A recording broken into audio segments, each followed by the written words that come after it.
हमारा बहुत कीमती है। इन श्वासों को हमें भगवान की याद में सफल करना है। हमारे जीवन में, हमारी दिनचर्या में यदि प्रतिदिन 10 कार्य होते हैं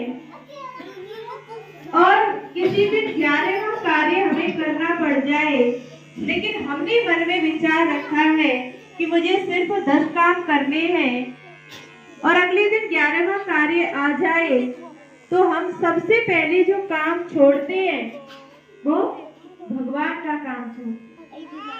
पूजा पाठ छोड़ेंगे, भगवान की मुरली छोड़ेंगे, या तो ध्यान जो योग का टाइम है उसे छोड़ेंगे, बाकी के और कार्य करेंगे। क्यों? हम अपनी दिनचर्या में 24 घंटे का एक दिन होता है। उस 24 घंटे में हम कितना पढ़ते हैं, कितना कहीं जाते हैं, कितना घर का खेत का काम करते हैं, कितना किसी से बात करते हैं। 24 घंटे बहुत होते हैं। और यदि 23 घंटे हम अपने लिए लें, 1 घंटा जो हम मंदिर में घंटा बजाते हैं, वो घंटा किसका प्रतीक है? कि भगवान कहता है कि ये घंटा बजाने से कोई फायदा नहीं, 1 घंटा मेरे नाम का बजा, अर्थात सारे दिन में से 1 घंटा निकालकर मुझे याद कर। क्योंकि हम किसी से भी बात करने के लिए तैयार रहते हैं, लेकिन हम खुद से बात करना नहीं जानते। यदि कोई अनजान व्यक्ति भी मिल जाए, उससे भी हम 2-4 बातें कर लेंगे, परंतु हम कभी खुद से बात नहीं करते। क्यों?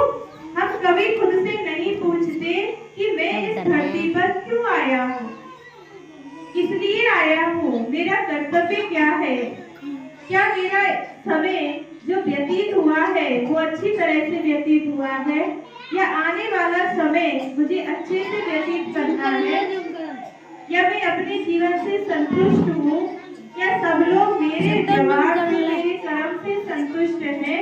कभी अकेले में बैठ के खुद से पूछो। जितनी मुझे जरूरत थी उससे कई गुना ज्यादा मुझे भगवान ने दिया, लेकिन मैंने कभी समझा नहीं, और हमेशा जहाँ कमी रही उसी के लिए ही भगवान से लेना दिया कि भगवान तूने ये नहीं दिया, तूने वो नहीं दिया।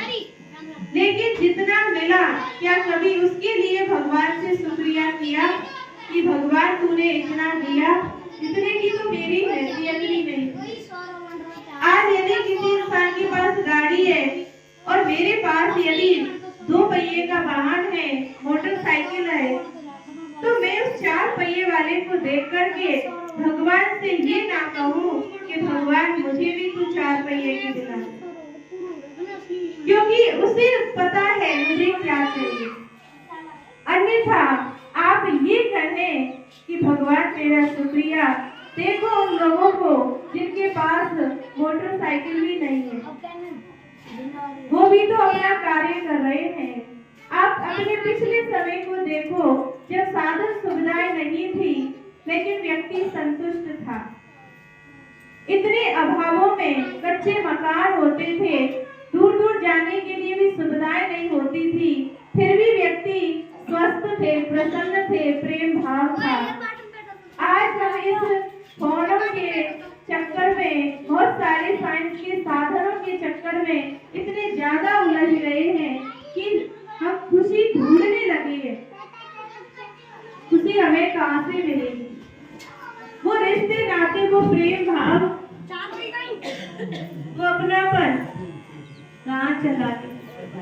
संबंध जान तो हम इतने नए दुनिया में कहाँ क्या हो रहा है, लेकिन इतना नहीं जान पाए कि हमारे घर में भी कोई परेशान है, दुखी है, उसकी क्या जरूरत है। इसलिए आप समय रहते ये इतना बड़ा जाल जो इस माया का बिछाया हुआ है इस सृष्टि पर, अनेक प्रकार के आडंबर जो बनाए हुए हैं, इनमें अपनी सुख सुविधाओं को मत ढूंढो। भगवान हमें बार बार इशारा दे रहा है, ये कीमती समय हमें उसकी याद में व्यतीत करना है। जरूरी नहीं कि आप माला लेकर के बैठो। दिन में जब भी आप 5 मिनट के लिए फ्री है, 10 मिनट के लिए फ्री है, उसी घड़ी आप भगवान से बात करो। उसको याद करने के लिए कोई मंत्र नहीं है, कोई जंत्र नहीं है, किसी भी प्रकार का कोई ऐसा नहीं है पूजा पाठ की इस तरह से तुम्हें करना है।